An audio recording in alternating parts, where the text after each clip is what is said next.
For nearly 3 centuries, one family shaped the destiny of Europe.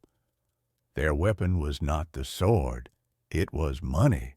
The Medici family, bankers, rulers, and patrons of genius, from the bustling streets of Florence to the palaces of Rome, they built an empire of wealth and influence.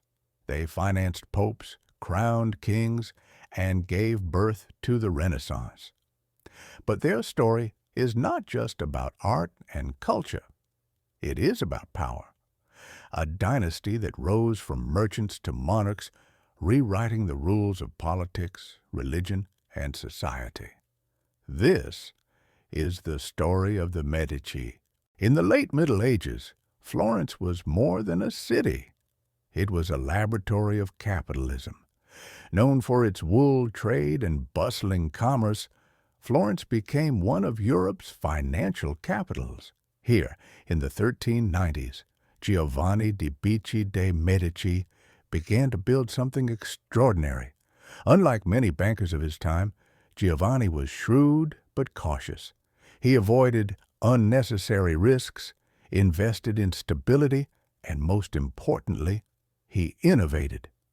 Giovanni introduced letters of credit, a financial tool that allowed merchants to travel across Europe without carrying bags of gold. This simple idea fueled international trade, making Florence indispensable to the world economy. With these innovations, Giovanni planted the seeds of the Medici dynasty, a dynasty that would soon grow far beyond the streets of Florence. Giovanni's son, Cosimo de' Medici, inherited not just a bank, but a vision. Under Cosimo, the Medici Bank expanded into Rome, Venice, Milan, London, and beyond. And with expansion came power. The most important client of all, the papacy.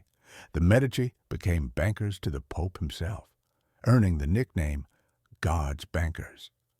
Through the church, their influence reached every corner of Christendom. But money alone was not enough.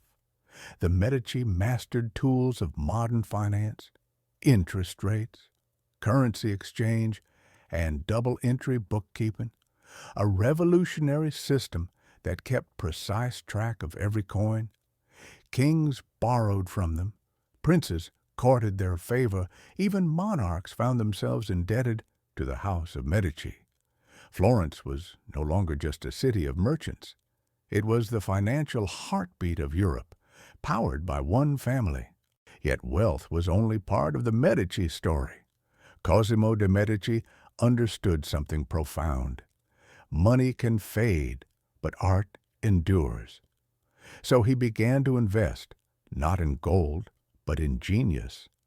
He sponsored the architect Filippo Brunelleschi, who designed the magnificent dome of Florence Cathedral, a marvel of engineering that still dominates the skyline today.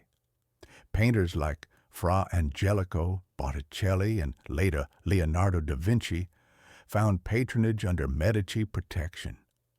And sculptors like Donatello and Michelangelo carved masterpieces that would define Western art. Cosimo's grandson, Lorenzo de' Medici, known as Lorenzo the Magnificent, took this vision even further. He transformed Florence into a cradle of the Renaissance, turning the city into a living museum of beauty and knowledge. But make no mistake, this was not charity. For the Medici, patronage was a form of propaganda. Every church they built, every statue they unveiled, every painting they funded was a reminder of their power. Through art, the Medici became immortal. But the Medici did not stop at banking and art. They became the hidden rulers of Florence. Cosimo controlled the city's government, the signoria, not with an army, but with wealth. Loans and favors bought loyalty. Rivals were quietly exiled. When Lorenzo the Magnificent came to power, he perfected this balance. He was both a statesman and a diplomat, weaving alliances across Italy. Yet power attracts enemies. In 1478, during Easter Mass, the Medici faced their deadliest challenge, the Pazzi conspiracy. Rival bankers, with support from powerful allies, tried to assassinate Lorenzo and his brother Giuliano inside Florence Cathedral. Giuliano was killed, but Lorenzo survived. In the chaos that followed, the people of Florence rallied to the Medici, cementing their rule. Over time, the family's reach extended even further. Two members of the Medici would ascend to the papacy, Pope Leo X and Pope Clement VII. From bankers to popes, the Medici were no longer just Florentine nobles. They were a dynasty of Europe, but no empire lasts forever. By the late 1500s, mismanagement, corruption, and new competition weakened the Medici Bank. Branches closed, fortunes slipped away, and yet, even in decline, the Medici influence endured. Their name was etched into the very stones of Florence, in chapels, palaces, and museums. The Renaissance, with its art, architecture, and ideas, might never have flourished without them. Though the family line eventually died out in the 1700s, their impact remains immortal. What can we learn from the Medici? That wealth on its own is fragile, but when combined with vision, culture, and strategy, it creates a legacy that can outlast centuries.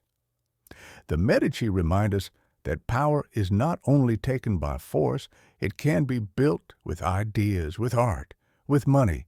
The family may be gone, but their fingerprints are still etched into the marble of history.